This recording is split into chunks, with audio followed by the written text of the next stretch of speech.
You wrote off the Phansite as comic relief, and that's exactly how it manipulated you. The narrative presents it as nothing more than Mishima trying to ride the Phantom Thieves' wave of popularity, and that framing is exactly what made it so effective. The Phansite didn't just reflect public opinion, it shaped yours. I'm going to break down how the narrative used the Phansite to slowly move you from being motivated by justice to being motivated by popularity, and did it so smoothly you thought those were the same thing.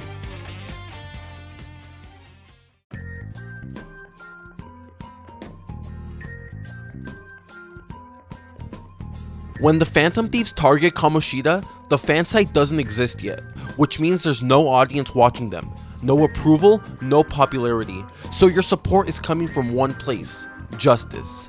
The narrative is setting your baseline. By making justice not just primary, but the sole motivation for the Phantom Thieves, when new motivations get introduced, you don't question them. Instead, you tell yourself your primary motivation is still justice so that in your head, you can justify it.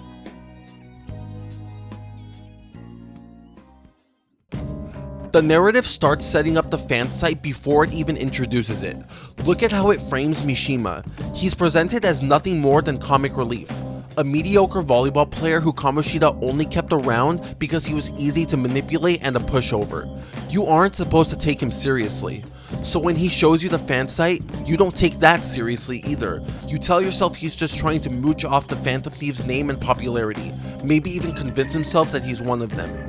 And that's exactly why it works. If the narrative had presented him in a more serious manner, you would have taken the Phansite more seriously and as a result, been more aware of not letting it sway your motivation. But when you see that pull on the Phansite hovering at around 5 to 6%, it strokes your ego. The Phantom Thieves don't feel important, they feel harmless. And since your motivation is still rooted in justice, you don't question that desire, you justify it. But not only does the narrative show you how little support the Phantom Thieves are getting, it also shows you what people think of the Phantom Thieves. You see people calling them evil, saying they don't exist, dismissing everything they've done. And that invokes a reaction from you. You become frustrated and disappointed by the lack of support for the Phantom Thieves. But because your motivation is still rooted in justice, it doesn't feel like bias. You can still justify the frustration and disappointment you're feeling as righteous. And the narrative uses that. It turns frustration and disappointment into motivation. It makes you want another target whose heart you can change so that you can prove them wrong and raise that Phansite bar. So when the narrative finally gives you your next target, you've already given the moral green light before the Phantom Thieves ever do.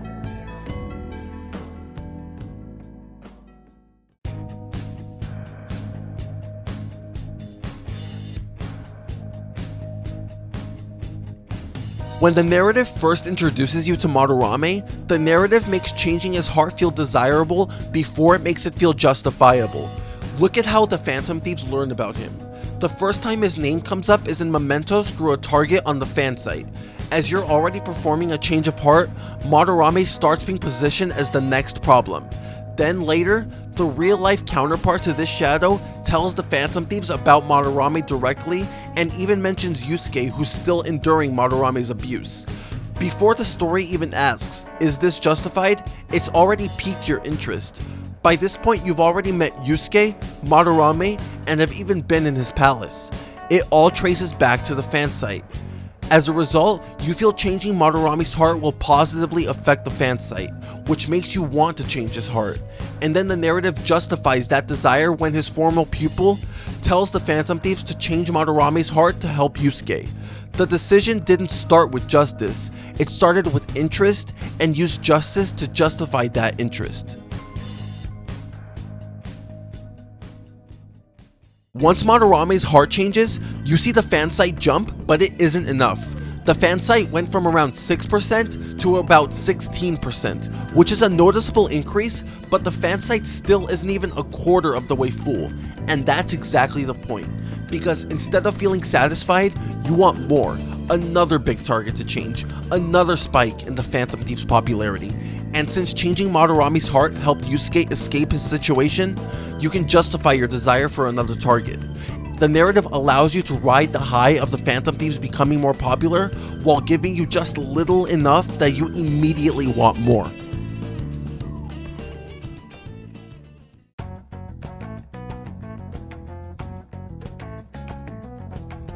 But before the narrative gives you another target, it makes you sit with the current reality.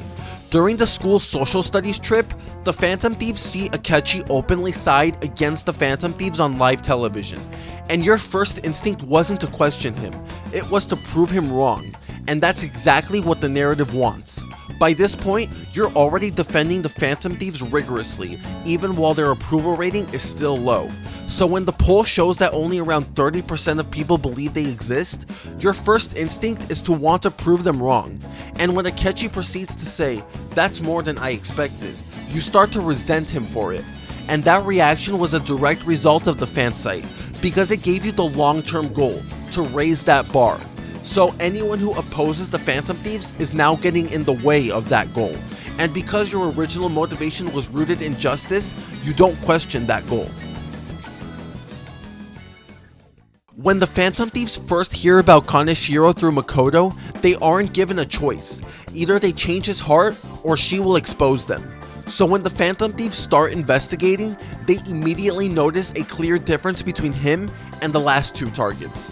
The public already knows Kaneshiro is dangerous, but not even the police can stop him. When the Phantom Thieves point this out, it creates a new thought in your head. If we change his heart, people will have to believe in the Phantom Thieves, which will cause the Phansite to skyrocket. This is where the game ignites your desire to change his heart. You haven't justified changing his heart, but you already want to see the Phansite's popularity spike again. The narrative ignites your desire before conditioning you to give the Phantom Thieves the moral green light. Justification comes later, when the Phantom Thieves decide that he can't keep getting away with it regardless of how they found the target. The narrative lets you want the target before it gives you a reason to justify it. When the Phantom Thieves change Kaneshiro's heart, the Phansite jumps again, this time to around 35%. Now it's approaching halfway. Now the Phansite is starting to feel like proof. With more belief in the Phantom Thieves, you feel that maybe you've proven Akechi wrong, but it's still not enough. The majority still doesn't support them. And because the stakes of Kaneshiro's palace were so high between Makoto's situation and the scale of his crimes, reaching this point feels not only completely justified, but necessary. But now that the Phantom Thieves have a sizable amount of popularity and momentum, the narrative stress tests your belief in the Phantom Thieves' justice and sees if it actually holds. The Medjed arc is when the narrative really starts using the tension that it's built up using the Phansite. Medjed appears as another anonymous group claiming to be righteous, while accusing the Phantom Thieves of not being. Their slogan is literally, "We are Medjed, we are unseen, we will eliminate evil." Now, you have two anonymous groups, both claiming that they are on the side of justice. It's the Phantom Thieves' word against Medjed's. For a moment, this creates doubt. If both sides are claiming to be right, how do you know which one actually is? It forces you to question whether the Phantom Thieves are truly justice, and even think back to Akechi's argument about the Phantom Thieves taking justice into their own hands. But if the Phantom Thieves are truly justice, then Medjed's opinion shouldn't matter, because popularity shouldn't matter.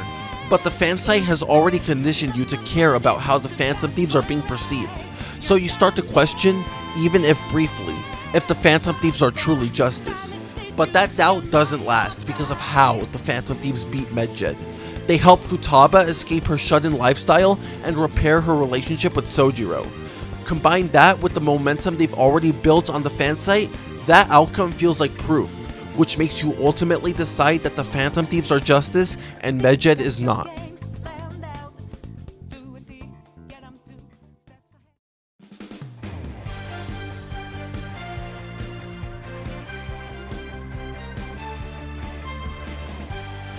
Once Medjed is defeated, you finally start feeling satisfied with the Phansite's numbers. It's now sitting at around 60%, which is officially more than half. And that changes everything, because at this point, you're fully absorbed in the Phantom Thieves' popularity. Not only do you believe in their justice, but that sense of justice is reinforced by their popularity. If most people support them, then they must be right. So when you want another target, that desire already feels justified, and that's exactly what the narrative wants. Now that it has used the Phansite to make popularity your proof of justice, it has everything it needs to punish you for it.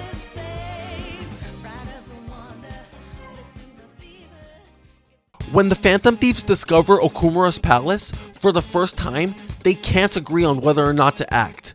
This disagreement fractures the group and causes Morgana to leave, and this hurts so much because by now things have been going so well. The Phansite is high, the momentum is strong, and you're celebrating every moment. So when things start to go wrong, not on the outside, but on the inside, you feel the loss. You want nothing more than for things to go back the way they were. As a result, when the Phantom Thieves finally get back together and decide to change Okumura's heart, you don't question it at all. All you feel is relief. You're just glad they're back together doing what made them so popular. You didn't evaluate the decision, you just accepted it, and that was the last nail in the coffin. By the time you're anticipating Okumura's change of heart, the Phansite is at 80 pushing 90%. At this point, you aren't expecting doubt anymore. You're expecting validation and praise. Maybe even a Akechi will finally admit that the Phantom Thieves were right. And that mindset is exactly what the narrative took advantage of. Instead of being celebrated, the Phantom Thieves were framed for Okumura's death. That's what the Phansite was setting up this whole time. As more and more people started believing in the Phantom Thieves, they started vetting their targets less and less, and you allowed that to happen. So when the Phantom Thieves got framed for killing Okumura, no one was looking closely enough. Not the Phantom Thieves, and not you. And by the time they realized they were being set up, it was already too late. The Phansite was intentionally written as comic relief so you wouldn't look at it too closely, even as it slowly shifted your motivation from justice to popularity. But it wasn't the only tool the narrative used. It normalized the metaverse, it made escalation feel justified, and it rewarded you just enough to keep going. And by the time the narrative punished you for it, you didn't see it coming. You weren't just watching the Phantom Thieves change, you were changing with them. And if you want to see how that escalation led them to break their own code, watch this video here.